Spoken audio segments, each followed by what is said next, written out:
So I thought tonight we could talk about this sense that I think a lot of spiritual journeyers are hold, and that is a sense of waiting for something to happen in the future. You know, the enlightenment experience that's down the road somewhere, thinking, if I just play my cards right and sort of, keep reasonably attentive to this journey, then maybe at some future date, then all will be well. Not so much now, but now might be okay or not, but in the future, that's where my hope lies. Right. I think that's a sense of it. There'll be an enlightenment event, after which there'll be, so we've heard, peace, equanimity, bliss. Right? That's the promise. So there's three things problematic about that sense of waiting for some future event. The first problem with that approach or that attitude is that whatever we most essentially are must be present now. If it were essential to our being and it were absent even for a moment, we would cease to exist, right? So that's what we're talking about, that which is most fundamental to our beingness. We're not talking about an external idea, right, or a philosophy that's somehow somewhat removed from us. We're talking about our essential beingness. So if it was essential to our being, to our very being, and it were absent, even for a split second, what would happen? Wouldn't even be like not being able to breathe for a minute. We could survive that probably. But if it was essential to our beingness and we're absent, we would just simply cease to exist. So what that means is that whatever we most essentially are must be present now. And the difficulty with the attitude that I will find my resolution to life's issues at some point in the future, but our essential beingness is already present now. If we're looking for resolution and we're looking to the future, we're looking in the wrong direction.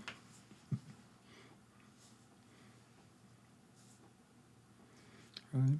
So if what we essentially are is and must be present now, it doesn't require any particular experience. We don't have to wait for the perfect experience, that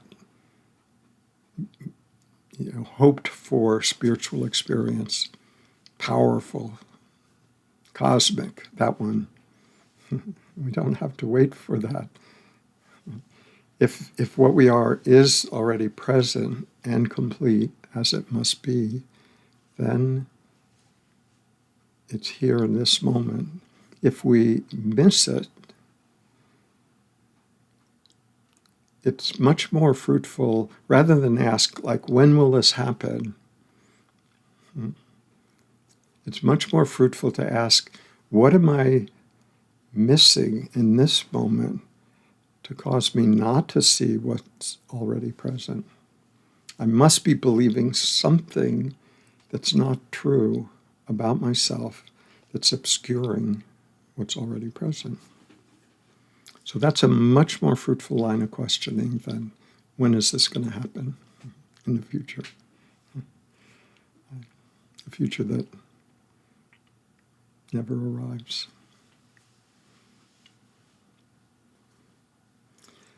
Okay, the second problem with this attitude of waiting for some future resolution to life's issues is that what we imagine is that it is an experience, something so powerful that it forever transforms us. And it's not. A powerful experience may happen, and probably has happened for all of us in different ways, different forms. But regardless of how powerful the experience is that may accompany awakening, it's not actually the awakening itself. It's an experience that that may be concurrent with a deeper recognition, but that deeper recognition is quiet. It's quiet because it's always and already here. We miss it because it is quiet, not insisting. The mind wants the explosive experience, but the essential thing is what notices whatever the experience is. Maybe it's explosive, wonderful. Maybe it's quiet, nice. It doesn't actually matter. What's important is to recognize what it is that's present and notices the experience. So if we're waiting for a particular experience to happen that meets our requirements, what we've read about, what it should look like, then we'll miss what is already present. We're focused on an experience which is, like all experiences, temporary. Will come and go. Will fade over time. We'll remember it. We may appreciate it. We may learn something from it. But what the essential part is what notices that special experience and every other experience. So if we're focused on the experience, we'll miss the true gift. Okay, the third way we can, this attitude of waiting for some future enlightenment, awakening, resolution to our life's journey, is thinking that we'll have more time to focus on it in the future. Probably not. Probably not. You may be busy now, but chances are you'll be busy in the future. And I can report that you'll also have less energy in the future. So it's there's no point in waiting, thinking that there'll be a better opportunity than right now. This isn't to say that we need to be anxious about it, right? It's not like, it's really a matter of elevating this spiritual investigation to the top of the list. Otherwise it's just a philosophical hobby, something that we do when we have the time to do it. But if it becomes something that rises to our conscious attention often during the day, just that sense of wonder, I wonder what it is that's living this life, then that begins to have energy. But it's not an anxiousness.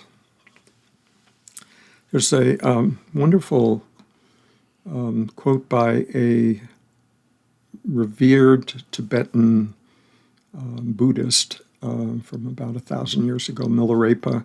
And the quote is, relative to what we're talking about here, the quote is, hasten slowly and you will soon arrive.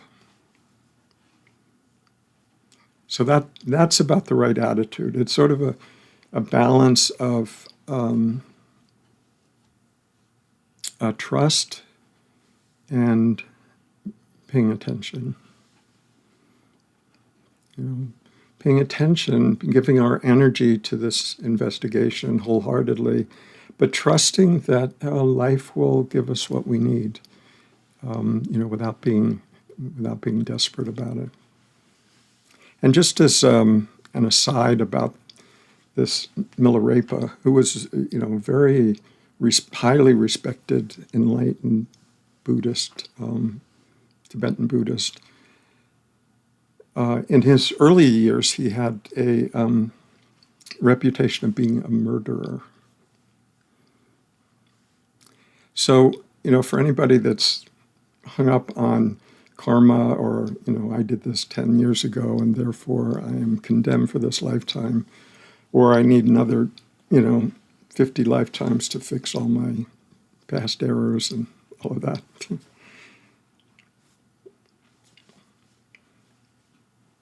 Yeah, there are examples to the contrary. So I'm not saying that that's a suggested work experience prior to engaging in the spiritual journey, but it's, I think, an example of it doesn't have anything to do with karma. Karma is a function of our failure to look clearly at our conditioning. And as long as we avoid looking at our conditioning, we're condemned to repeat it. So, but once we see that conditioning clearly, it's not that the conditioning disappears.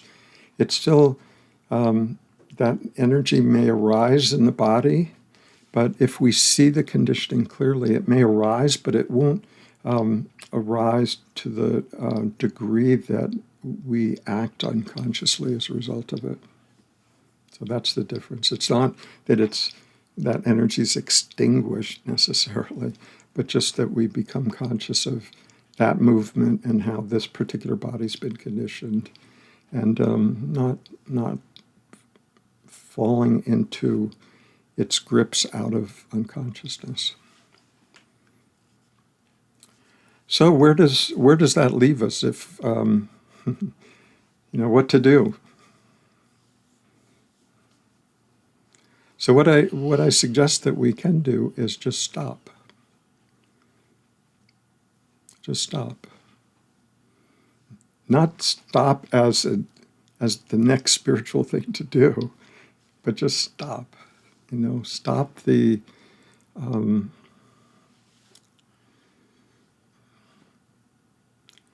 stop this movement in our mind of rejecting where we are now in favor of where we hope to be. Stop all the thoughts about what we have to do in order to qualify or earn our right to be happy. Stop with the opinions and the doubts and the fears and all of that. So by stop, I don't mean try to make none of that happen, because it will. I mean, the doubts will come up, the fear may come up, the opinions will probably arise, all of that. But when the opinions arise, it's not like we're trying to suppress that, because that would be another doing.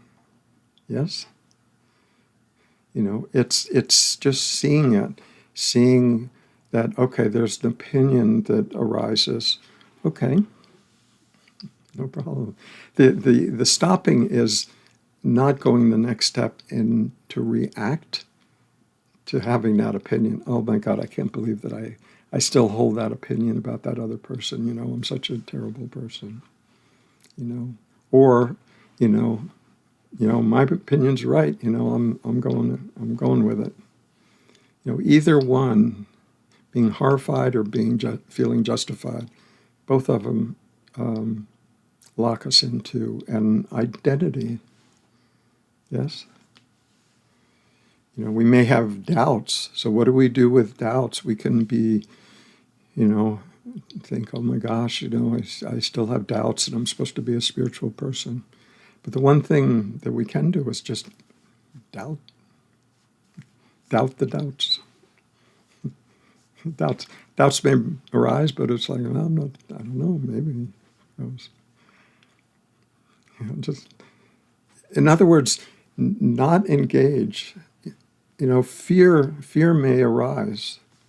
We don't like to be afraid. I mean, fear has a function, but we're not talking about physical safety here. We're talking about psychological ways that the mind comes up and scares itself. So we can allow the fear to arise without running away and without engaging in it, just to feel that sense of fear in the body.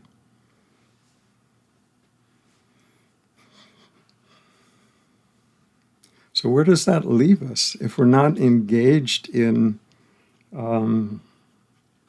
reacting to what the mind is telling us? Where does that leave us? I mean, it leaves us sort of naked and vulnerable and uncertain, still alive, still here, but not quite knowing where the solid ground is to stand on. Sort of the last place humans want to end up, not knowing, not having any idea what this is. Right? It's sort of the same place that the Buddha ended up the night before his enlightenment.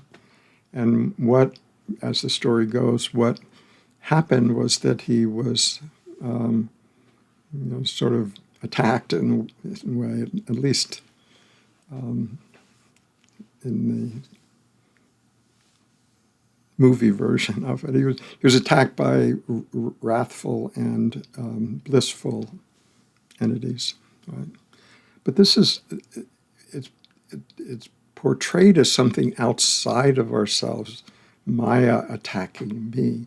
But it's something that our own mind does to itself. It scares itself, it tries to lure itself, comfort itself, but it's all happening in the mind. So what the Buddha did is, what we can do is just remain present, not engage with it, not be seduced by it, and not to run away. Right? You and the Buddha, same journey.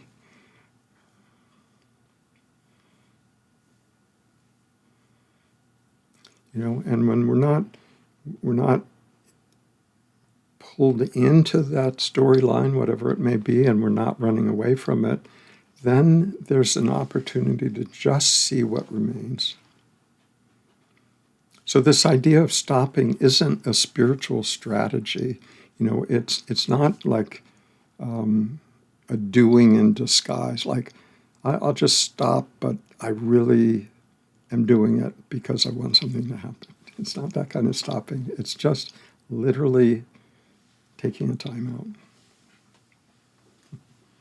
out. Right? Just being with what is already present here and now. I mean, that's what we talked about earlier. It must be present here and now. If it's essential to our being, it must be here and now. So any attempt to chase it is a denial of what's already present. So it's not really a doing in that sense. It's a cessation of movement sort of from here to some imagined future place. And when we just cease all of that mental activity, that movement from here into the future, when that just drops away, what remains is this already existing awareness. It's always been there, but we've just been so focused on where we're going, we've missed what's already here.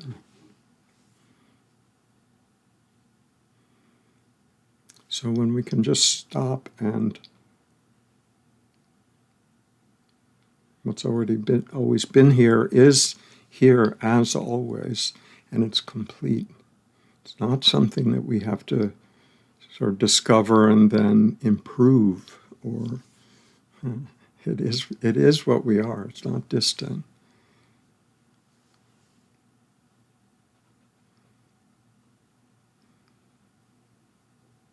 And if there's any doing at all, it can be really an honoring, a sense of devotion to the mysterious magnificence of that capacity of awareness that's already present. Right? It's already present, so why wait?